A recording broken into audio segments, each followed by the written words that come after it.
Welcome to the Animation Podcast, an official podcast of FilmBook.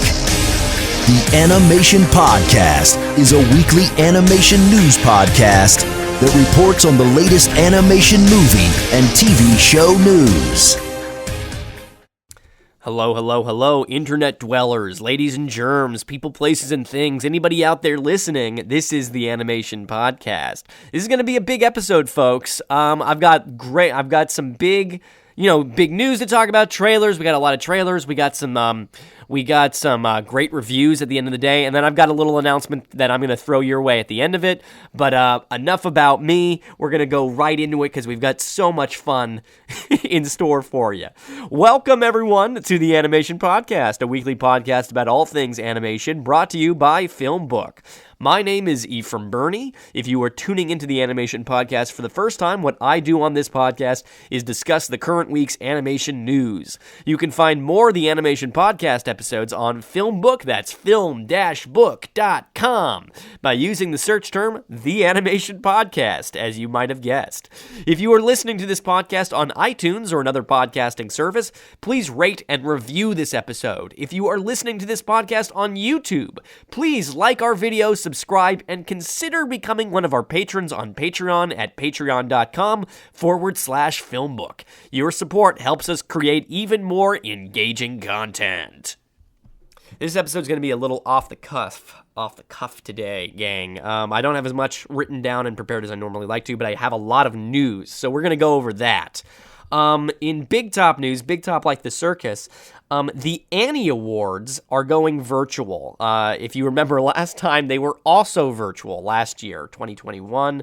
And yet again, because of the surge with Omicron and COVID and all other variants, we are yet again seeing it go virtual. And this is the big one. They're moving it to March 12th. It used to be I have right here, it was formerly at February 26th. They have moved it back about a week and about 2 weeks, maybe, a week and a half. It's still at 7 p.m. for you, and it's still going to be on their website for you to watch it. But because the Oscars is only, I think, maybe 2 weeks after that, what we usually like to see is that the Annies would predict people and get a little bit of sway in pointing people in directions of movies that they might want to vote for when they come to the Academy. But because the Annie Awards has been pushed back, I would say that it's unlikely we're going to get any kind of fallout from them into the Oscars. They're going to be pretty independent of each other, which is sad to see because at least with the Annie Awards, you might see some push for something like Flea or Belle or My Sunny Maud, just because they have their independent award category, and that would maybe push more people in the Academy to watch those. They all have to, but I don't know. It's just I don't trust Academy voters, as I'm sure many of you might not after years of being neglected. I'm crying. But yes, so if you want to watch the Annie Awards this year, they will be streaming. They will be on their website. It's March 12th at 7 p.m. Pacific time. I like the Annies because it really feels like it gives animation the proper, respect and exploration that it deserves each year, right? A lot of the times you get one animated movie or one thing that you're talking about in other categories and award ceremonies, but this time around you have indie versus, kind of big feature, and then you have best voice actor and best effects. I don't know. I really appreciate that they do that. I like the Annie Awards. I like that they really give animation not just the proper respect or whatever, because, we talk about that, but that they really get to explore different kinds of animation. I think it's cool that they have categories for effects and that they divide it by indie versus big time. I think other awards ceremonies like the Oscars and the Emmys and the Golden Globes could do themselves a favor by maybe reevaluating and changing up some. They don't need to add more animation, but kind of dividing things up in a similar pattern, I think, is really interesting. Indie versus big time, features, blockbusters. I think that's kind of an interesting thing. I think indies should have their own ability to shine. I mean, everybody should have their own ability. It would make the show a lot longer, but I would appreciate it. But I know you're not here for what I would appreciate. What you're here for is what I know. And what I know is that Netflix gave us the Cuphead show trailer and teaser images, and it is so good, guys. I have been a Cuphead fan since like before the game came out. When I was just seeing promotional images, I thought it looked so cool. And that we're getting a show in that world with those characters, I think it is gonna be great. And I was even more excited when I saw Dave Wasson was coming on board. He's the guy from he kind of reinvented the Mickey Mouse shorts, and I thought, that's perfect. That's what these should look like. And from the trailer, because we've seen hints and bits and baubles of the show, but this is a trailer, and it looks really, really fun. It's totally got the style of the show and that rubber hose and that wacky kind of 1920s, 30s, 40s hijinks-esque from animation that you miss. You got a little taste of that in those Mickey Mouse shorts. But the big thing, I think, which is something that it was always what I missed from the game. Of course, they weren't going to have it, but it's the voice acting, that these characters now have distinct voices. And the cast, with True Valentino as Cuphead and Frank Todaro as Mugman, Johanna as Kettle, Luke Millington Drake is looking really, really fun as the devil.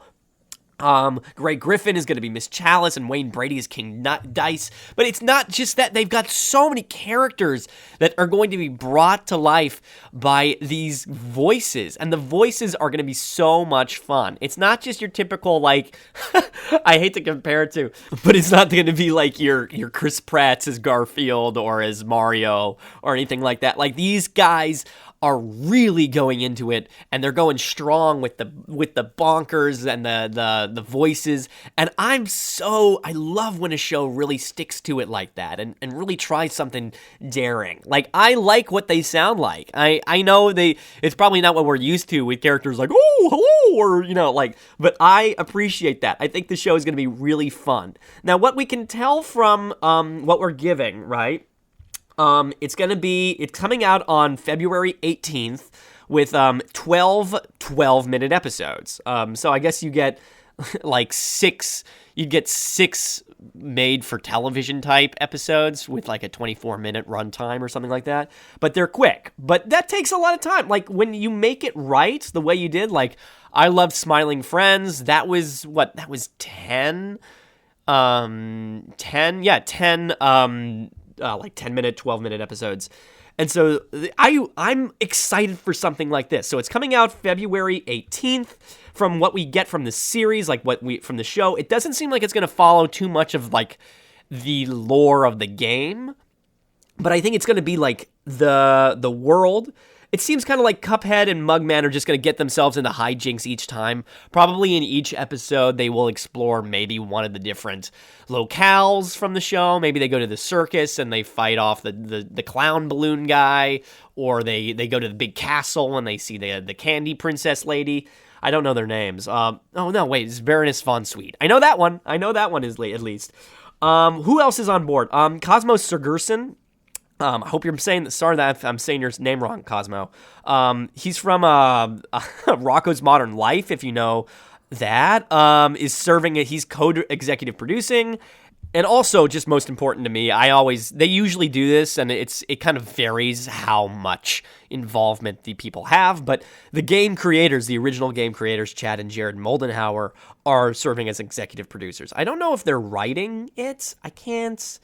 No, it doesn't look like they're going to be writing it. Adam Poloyan and Clay Morrow are directing, and then the writing credits are going to be split up between Wasson, Sergerson, Morrow, Poloyan, and Deke Decky. And they're working in the writing team. And then Andrea Fernandez is serving as the art director, and the show's music is going to be from Ego Plum. Plum might be a bit of a question mark. I don't know how important the music is in a show to some people. For me, Cuphead is almost defined by its music. Because they didn't have any voice actors the first time around. So I think it's very important. Plum, it has a real record to it. He's done a lot of work on SpongeBob, and then he's done movies like The Devil's Muse and The Ghastly Love of Johnny X, kind of campy type things. So it could work. But Christopher Madigan was the original composer, and it's sad to not have him. We'll see. I don't know. It could be something. I'm just excited about Netflix bringing this to us. This is like one of the shows I've really been up for, and I hope you guys are too. Let's moving on. I've already been kind of in the Netflix streaming stuff already, but we're officially moving on to the Netflix streaming section, to Disney and HBO and Hulu and all those those titans of industry, if you will. And just a little bit of quick Disney news before we get to bigger Disney news. We have news that David Derrick Jr. is set to direct Disney Moana's musical series, the musical Moana series. That's probably the bigger news, honestly. If you didn't know, Moana is getting a musical series. It's going to be on Disney Channel. It's going to be on Disney Plus. And now you have David Derrick Jr., one of the original people working on Moana, as the director. And he's working alongside Oscar-nominated Moana producer Oznat Schurer. They're working together on this. They're both producing. David Derrick is directing. We don't know just what the story is yet. They're still in development on this one. But what we do know, which could be interesting, is that this is the first thing from the recently announced Walt Disney Animation Studio in Vancouver. And they're going to be ramping up new staff as they're opening up in this year. So this could be the starting place for a lot of newer folks that are going to be kind of making their way into the Disney complex and bigger animators as time comes. It's worth checking out. If you liked Moana a lot, this is going to be all the same characters. It's going to be new songs. I imagine it'll probably be a pretty big thing for the channel, especially because Moana was weirdly streamed a lot this last year. I think it was. Disney did really well. Netflix stock went down, but Disney went up. I don't know why you needed to know that, but that's what we have. In bigger Disney news, if you like Disney shows, you probably already know this, but Disney's number one show is Big City Greens right now. And it is doing so well, in fact, that before the third season has even premiered, which happens on February 12th, it has already been renewed for a fourth season, and it is getting a movie musical spin-off that will also be on Disney Channel and on Disney Plus. This isn't going to surprise anybody, but the Houghton brothers, both Shane and Chris, who created the show, will be directing the show. They will be working alongside their writing team for this movie. But the movie also has credits going to Michael Kuglin from The Muppets. He will be producing. Stephen Sandoval from Owl House is co-EPing, and Joaquin Horsley from Spirit Riding Free is composing. I haven't ever watched Big City Greens, but somebody must be, because with the fourth season, there's going to be more than 100 episodes of this thing tallying up. So people must like it out there. It's the number one show. So if you're listening to this and you are excited about this news and you didn't hear but you like the show, get excited. It's being developed right now. There will be a spin-off movie musical with these characters in this world. On the Netflix side of things, the word of the day, or I suppose the term of the day, is stop motion, because Aardman Entertainment and Netflix have revealed that a new Wallace and Gromit film will come to us in 2024, and even sooner, a new Chicken Run sequel will be coming to us in 2023. This is pretty exciting news if you like stop motion. This isn't going to be the last time we talk about stop motion today. Also, just a little spoiler warning going forward. But if you are a fan of the OG guys, Aardman Entertainment, giving us their OG properties, Chicken Run and Wallace and Gromit, you should be very excited. Chicken Run 2, I'm going to talk about that one first because it's the one coming closer. Chicken Run 2, Chicken Run Dawn of the Nugget is the official title, is being directed by Sam Fell. You guys know him from Flushed Away and Paranorman. He's an Aardman veteran, as you will. And he is bringing us Ginger and Rocky again. If you remember, this is like going back to 2000, these characters. So they've gotten rid of the old voice actors, but Ginger and Rocky are back. This time, instead of Julius Wahala and Mel Gibson, we have Thandie Newton and Zachary Levi, who I think are appropriate dubs in. They seem like they could get those characters pretty well. The characters, so Ginger and Rocky, in this one, what we have so far of their story is that they have made a little island sanctuary for themselves. Out there, out past the world of chicken farming and whatnot, they are on their own, and they've had their own little baby. They have a little baby chicken. They have a little baby chick named Molly, and while they're struggling to kind of bring up Molly the correct way, they catch word of back in the homeland, back in the world of chicken farming, chickens are facing an even new existential threat. We don't know if that means that the lady, I forget what her name is, but the lady and her two henchmen are back and better than ever. I don't think they are, because they leave and she get turned into a pie. She gets cooked at the end of that. Sorry to spoil a 22-year-old movie. But yeah, that's what happens at the end of Chicken Run. But yes, so we have these characters, they're coming back. This seems like an appropriate way to bring these characters back into the limelight. I think going back and rescuing their friends, and it's going to feel like a return to form for them and for us. On top of Newton and Levi, we have some other returning characters that will reprise their roles. We have Jane Herrick's, Imelda Staunton, and Lynn Ferguson will reprise their roles as their characters Babs, Bunty, and Mac. And joining Levy and Newton, we have Josie Sedgwick Davies, David Bradley, Romesh Ranganathan. I hope I'm saying that right, Ranganathan. And then Nick Mohammed and Daniel Mays as characters Fetcher and Dr. Fry. And then moving on from then, we have Nick Park, series creator of Wallace and Gromit, will come back for this next feature. He will direct. It does not have a title yet. It's going to be exclusive to Netflix around the world, except for in UK, where it's going to initially air on BBC before making its way to the streaming platform. For the creative team, Nick Park is directing. He's co-directing, I suppose, because he's sharing the position with creative director of Wallace and Gromit, Merlin Crossingham. So you've got two people. You've got the creative director of the series and the creator of the series. So you're in good hands with that. Mark Burton is giving us the script, which is great. He has given us all of our other great scripts from Wallace and Gromit. He gave us Curse of the Were-Rabbit way back when. That was their first movie.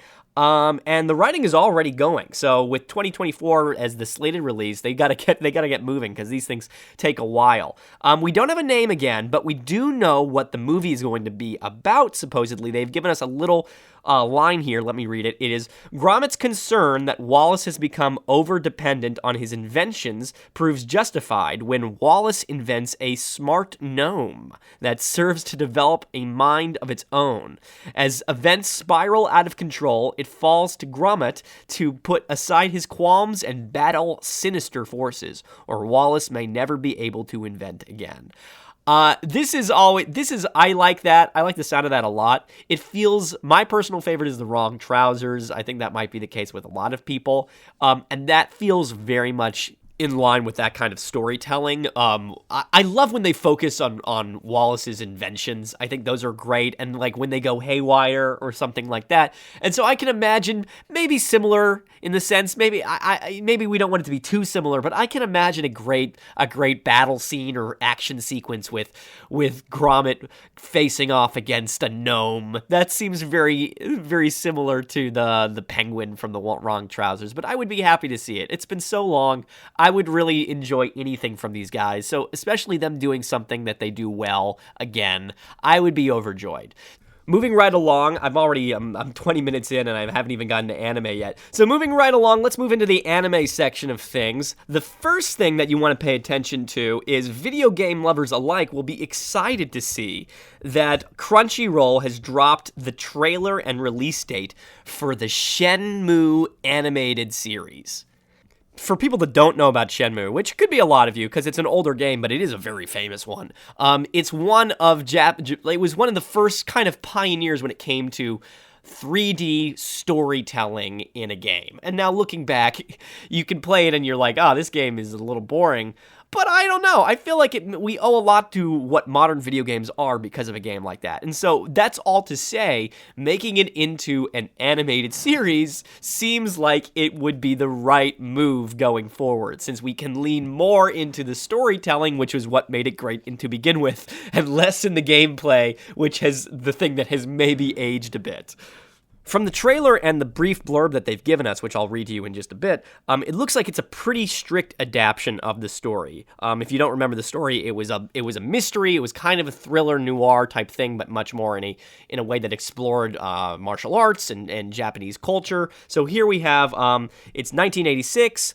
The main character, Ryo Hazuki, has trained to master the Hazuki-style Jinsitsu under his strict father in the Hazuki dojo from his childhood. However, one day, a mysterious man named Lan Di murders his father and takes the mirror his father was protecting. Ryo is determined to find out the truth behind his father's murder, but soon enough finds himself getting stuck in a war between the underground organizations. Traveling from Yokosuka to Hong Kong, Ryo's long journey begins. So it's very much in the same vein as the game. But that's what I think people really wanted. The animation looks great.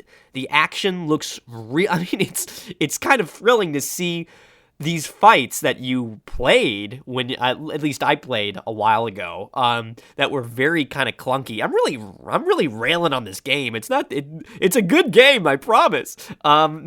These fights, like, played out in really kind of glorious anime fighting. It's going to be shown on Toonami, on Adult Swim in North America, and then Crunchyroll everywhere else. It will be streamed with subtitled versions, but there is going to be a English cast. Yeah, we have an English dub. We have the whole cast. I'm not going to read all of them to you, but I'll read maybe the like main ones. So in the Japanese version, Masaya Matsukaze is going to be playing Ryo Hazuki, and in English, it's going to be Austin Tyndall, and then Lan Di is going to be played by Takahiro Sakurai in Japan, and then Scott Gibbs in English.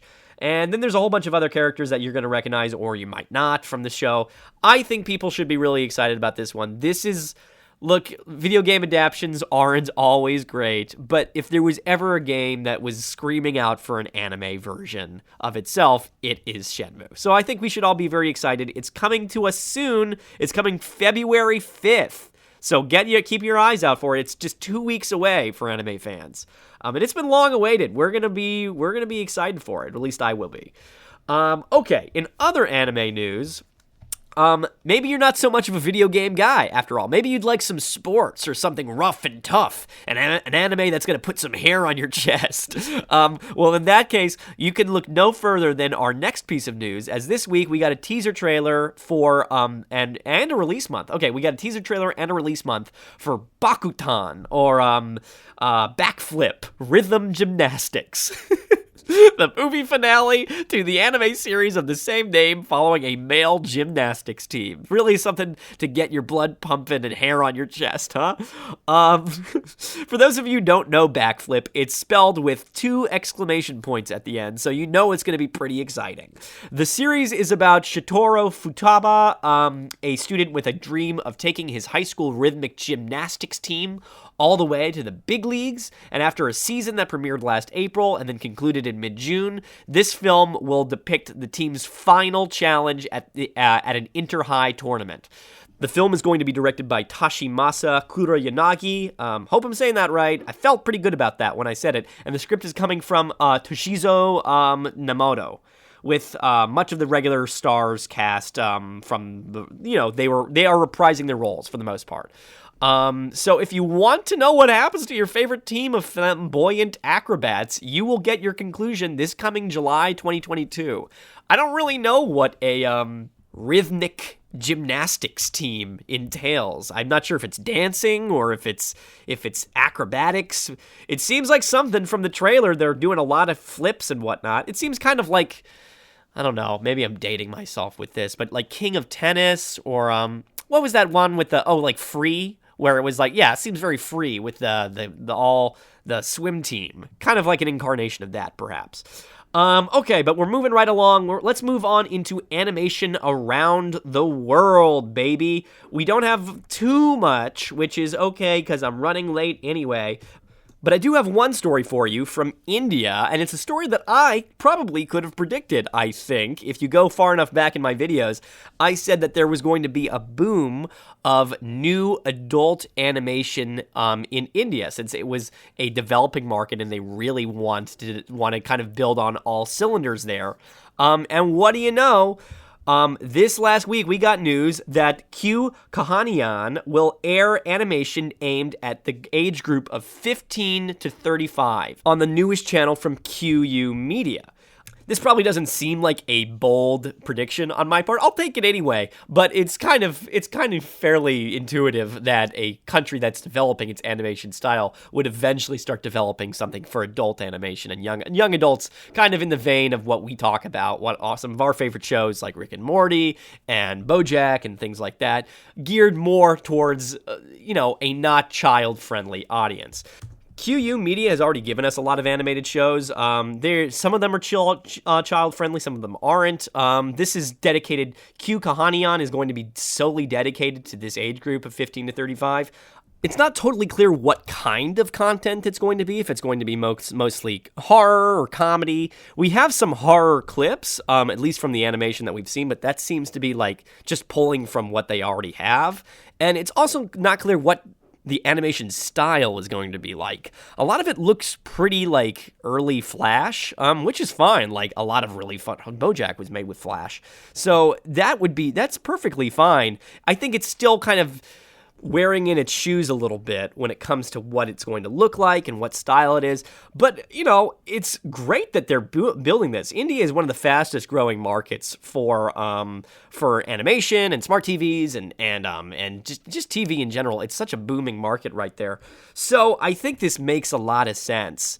I'm pretty sure this is all in development right now. I don't think we have a release date just yet, but regardless, we're wishing Cuphead the very best, because you don't know, this might be the next stage of great adult animation. It could be coming from places like this, where the precedent just isn't set yet. I think it's an exciting time for an Indian animation fan. Moving right along into news for people who don't trust the internet and would rather buy discs and download films. In the world of home video and digital HD releases, I have just a little bit of news. After having spoke about it for what seems like weeks on end, because it's literally the only thing I have had to talk about in this category, we finally saw the release of the Addams Family 2 movie on Blu-ray and HD download. I'm not going to bother telling you what it's about, since everybody knows at this point. It's just the movie where they go on a road trip. So if you'd like to finally own this on Blu-ray, you now can. I hope you set it up very nicely for yourself. You know what? I hope it's the only Blu-ray you buy this year, and you keep it on a little shelf in a glass box. I hope you're not even watching it at that point. You just have it. Okay, but if Addams Family isn't your vibe, which it might not be, I've got an alternative. As next week, you can buy a copy of the English version of Birds Like Us, the 2017 Bosnian computer animated movie about birds, directed by Faruk Sabanovic and Amelia Kuhara. It stars Alicia Vikander, Jeremy Irons, and Sheridan Smith. And from a brief description that I can find, it seems to be about a group of birds trying to find better lives outside of the clutches of an evil condor. I had never heard of it. I imagine you guys have probably never heard of it either. But if you want to buy it, you can buy it on Blu-ray and HD download now. Oh, boy. Okay, now for what you're really here for, the review. The review of, since we're talking about spooky things, we're talking about Addams Family 2 and Birds Like Us, Bosnian films. It's only right that we review Hotel Transylvania 4 Transformania. Out of the way, the general statistics here. It's directed by Derek Drymon and Jennifer Kluska. It's written by Amos Vernon, Nunzio Randazzo, and Gendy Tartakovsky. Tartakovsky also has a story credit for this because it is his. These are his characters. This is his style. This is his IP. It's being produced or was produced by Alice Dewey Goldstone, and it stars a whole cast. You probably already know them at this point, but Andy Samberg, Selena Gomez, Kathryn Hahn, Jim Gaffigan, Steve Buscemi, Molly Shannon, David Spade, Keegan-Michael Key. And also a newly minted Brian Hull as Dracula. They replaced Adam Sandler in this one. I guess he didn't want to do it anymore. Which kind of is the pervasive feeling throughout this. Brian Hull is great. He does a really good job. I'm not here to put him down. He's doing a very good job in a story that kind of left him behind. But let me before I get too ahead of myself, I'm coming into Transformania. Please, I have to be specific here. I'm coming into Transformania in a pretty unique situation. That being, I haven't watched a Hotel Transylvania movie since the first one came out. So I've only seen the first one. What I remember from my experience is that I left having thoroughly enjoyed the signature Tartakovsky style, excited where the director might go next with his next thing now that he had kind of a big league audience in the mainstream, but thinking that the movie was relatively light on story. The film itself serving much more as a playground for its animators. After seeing nothing of the next two movies other than trailers, I'm leaving the fourth installment relatively surprised and not exactly in a good way. It seems as though without anything to really prove, the film series has since become something of a reliable EP in children's entertainment after all. The animators have gone way overboard with the style, and the story is as bare bones as it ever was. Let's talk about it briefly. There isn't a ton of plot in Transformania, the gist of it being Dracula intends to retire, hoping to leave the hotel in the capable hands of his daughter Mavis, the only hitch to that being that it also means that her human husband Johnny has control of it as well. In a last-minute pivot from his retirement announcement, Dracula lies to Johnny saying that that only a monster can own Hotel Transylvania. In a desperate attempt to appeal to his father-in-law, Johnny enlists Van Helsing, voiced by Jim Gaffigan, and his new invention, not Jim Gaffigan's invention, Van Helsing's invention, enlists Van Helsing's invention to turn him into a dragon. Hijinks ensue. Dracula ends up turning himself into a human, along with his fellow hotel regulars, that being the Mummy, the Blob, Frankenstein, the Wolfman, the Invisible Man, those guys. And they must go on a quest to turn themselves back. I actually went into this movie more excited than I anticipated being, which is weird. I like story devices like these where a cast finds themselves in a new, fresh circumstances that highlights new aspects of their personas. I think movies or episodes of television like these give writers the opportunity to explore their characters.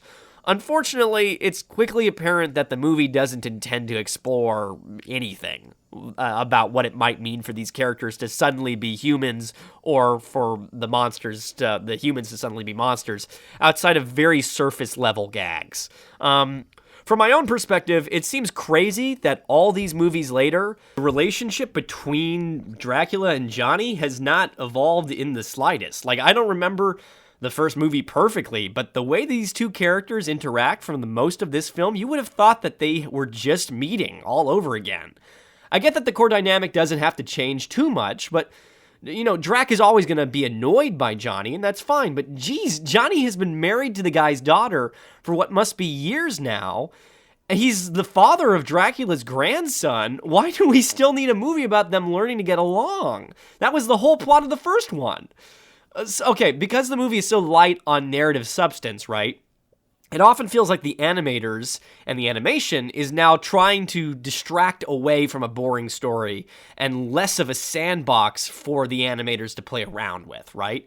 There are so many montages and sequences that are admittedly fun to watch. Tartakovsky's movement is some of the most specific and intoxicating to watch in the game right now. But they really don't serve any point outside of being a brief aside from any kind of plot. It also feels like they doubled down on visual gags, so much so that watching the characters simply try to communicate is overwhelming at times. There are moments where practically every syllable has a different extreme facial expression, and what starts out as charming quickly turns into, wow, Dracula is having some sort of aneurysm. And look, Hotel Transylvania was never supposed to tell a big story. It was, again, always just there for the animators to have fun with. But when the animation itself is now trying to hold up the story, right? When there's so little going on that the animation has, like, double responsibility, it feels like they can't have as much fun as they normally do. Also, while we're on the subject of Dracula having an aneurysm, this movie really falls into straight man character torture trap. You know, like, I'll explain. Like, not straight as in sexuality, but like playing the straight man to the wacky guys. Once Johnny and Dracula are on the road adventuring, the film cannot go 3 minutes without blinding, crushing, smacking, or just generally outright attacking Dracula with the elements. It feels parallel to in some ways to the worst modern SpongeBob episodes, where a naive and optimistic Johnny, i.e. SpongeBob, gleefully ignores the absolutely horrific body mutilation that the straight man Dracula, or Squidward, is subjected to. The joke is quickly pretty boring, and it makes us not like Johnny, as he's not doing anything to help this person who he thinks is at least trying to help him. We know that Dracula is not a great guy. He lies, he doesn't really like his stepson, but also his stepson is kind of annoying, and I get why he doesn't like him, because right now he's not doing anything to help him. Also, this is just a general note. I really wish that the whole group of monsters went on the adventure together, you know? They've done that every time. They all went on the cruise together. I didn't watch that one, but I knew they all went on it. This movie felt like it was screaming out for something like that. It eventually happens, where they all come together to go on they journey through the thing in the last act, but it's not until after 50 minutes of Dracula and Johnny hanging out and not getting along. So, okay, is there anything I do like about Transformania? Well, Van Helsing. I like Van Helsing a lot. He's by far my favorite character. I don't remember him being in the first one, but if he was, I don't remember him. There's a brief sequence where we see him move through his lab, and it showcases the best of what Hotel Transylvania does. That fantastic movement, those sequences where it feels like they're having fun, they're exploring something. It's not overdone, it's just the right amount. And also, I just really like his design. It feels new and weird and really funny to see him just be this, like, a couple of human features, a head and some hands on a dusty machine that always has a new gadget or something. The way he stretches his head out, it's kind of like Inspector Gadget, to pull from the gadget I just said. But also, I don't know, it's really cool. I haven't seen something like that in animation before. There's also a really fantastic action sequence at the end of the movie where all the characters work together to save the day. It's really, really cool and innovative, the idea. If you've watched it, you know what I'm talking about. But it made me frustrated, right? Because I knew if they had just put them together in the journey from the first place, we've gotten a whole movie worth of moments like that. So it's really annoying at the end of the day. Look, Transformania is harmless in conclusion, right? But the series and its characters feel very tired to me. I'm not sure if the same can be said for its creative team, but this film seems very much like the zombies that roam the hall of the hotel. I'm gonna give it a 2 out of 5, and if you ask me, I'm being pretty generous there, not to be too mean, but that's what I feel. But keeping in the same vein as horror and spooky, if you want something that pulls from those that you might like, that I'm going to recommend to you, please do yourself a favor and watch The House. Oh, wow. Oh, boy. Okay, I'll get it out of the way.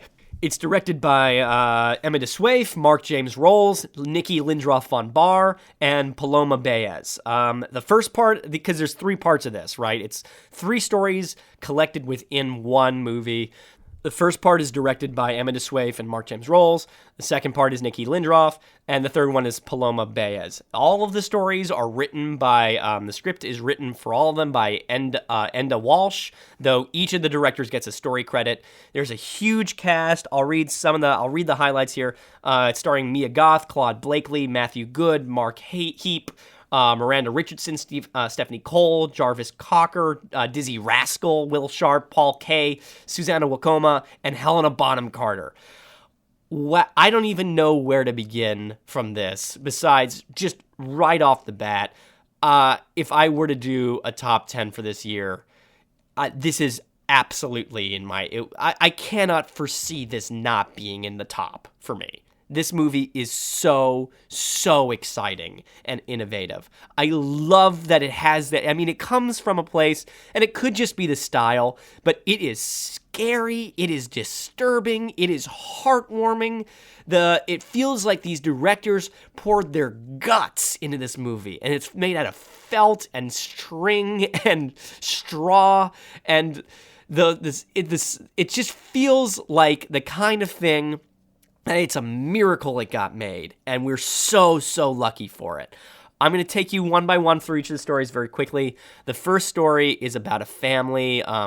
It's set in the kind of the first construction of this house. Each of the stories they're set in this one house. It's a big foreboding square of a building that has a labyrinth type inside.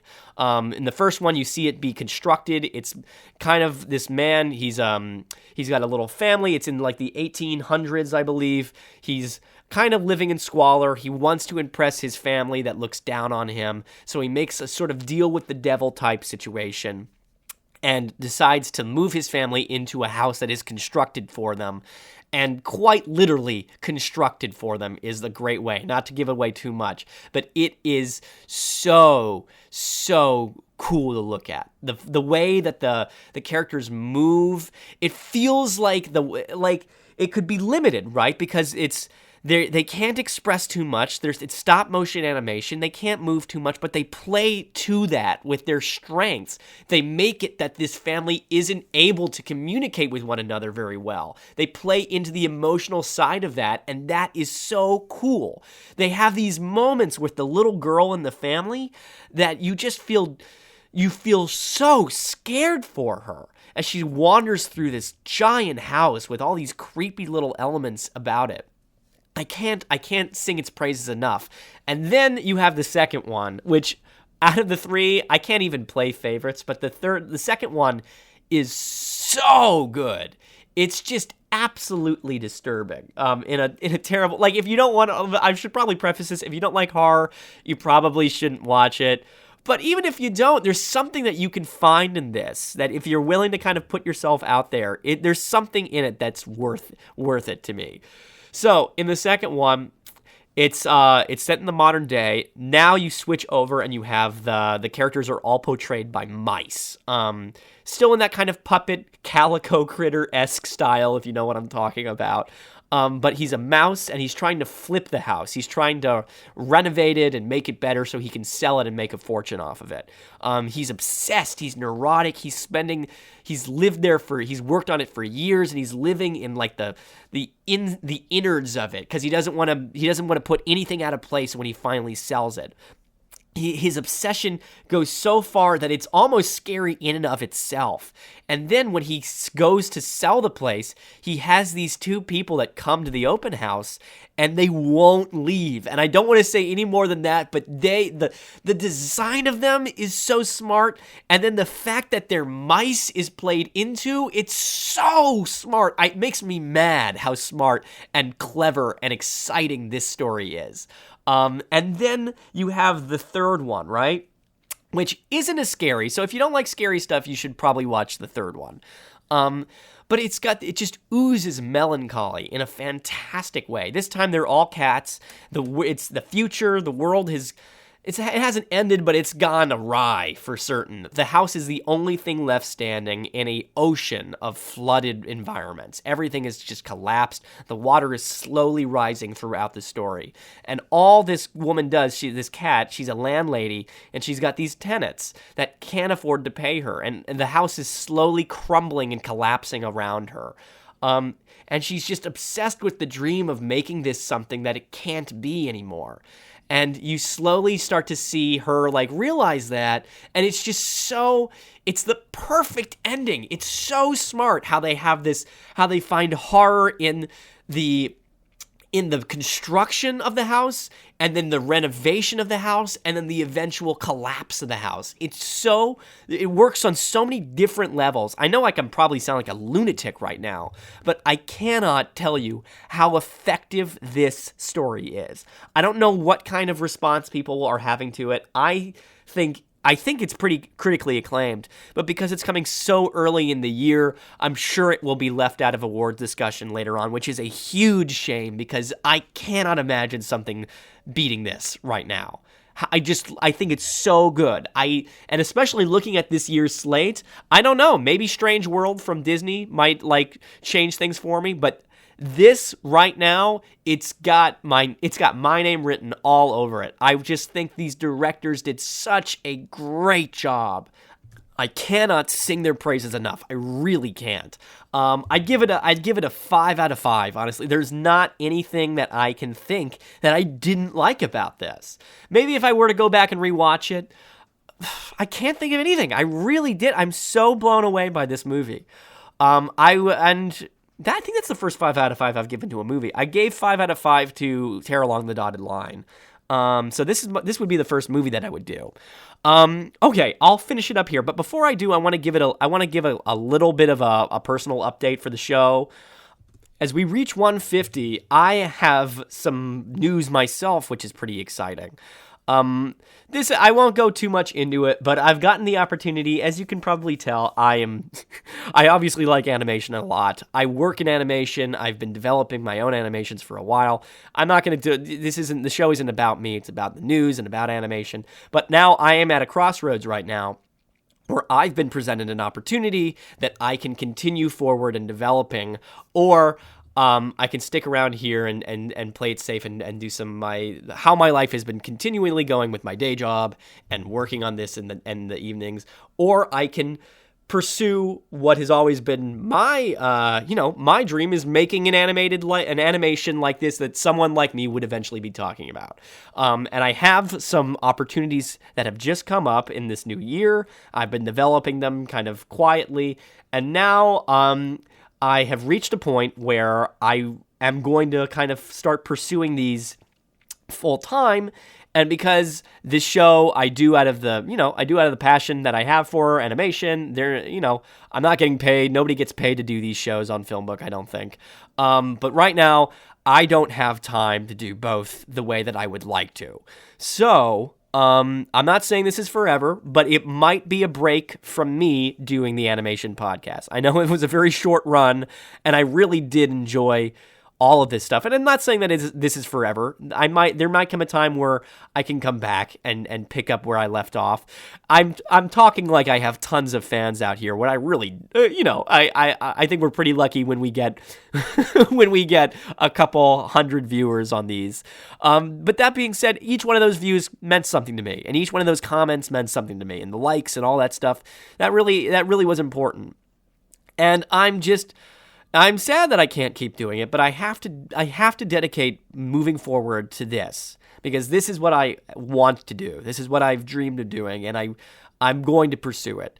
So I just wanted to give you a brief farewell and an explanation for maybe what might be a hiatus on the show. We at FilmBook are continuing this. We want to do the animation podcast.